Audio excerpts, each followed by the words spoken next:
গোসল করে খুব ভালো লাগছে না মামা? লাগছে। হ্যাঁ, গোসল করলে শুধু শরীর না মনটা ফ্রেশ হয়ে যায়। মামা কাকে ডাকছেন মামা? আমার বন্ধুকে সেরি খাওয়ার জন্য সব তুলে দিয়ে গেছে যে। চলেন মামা। ঠিক আছে চলো, সামনে গিয়ে উজ্জ্বল খাটাইতে হবে। জলকেও সেহরি খাওয়া লেগে ডেকে তুই গেছে? হ্যাঁ, রমজান মাসে রোজা নামাজ না পড়লে পাপ হবে না। আসসালামু আলাইকুম রহমতুল্লাহি ওয়া বারাকাতুহু। সব শয়তানে বশ করে লিছো গো ভাগ্নে।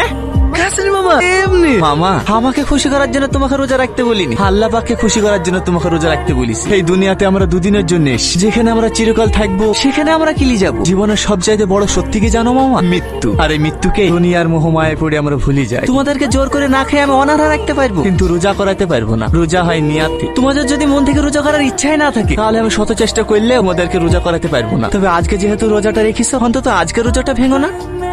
মামা চলে যাচ্ছেন যে আমাদের কাছে নামাজ পড়ার জন্য ডাকবেন না?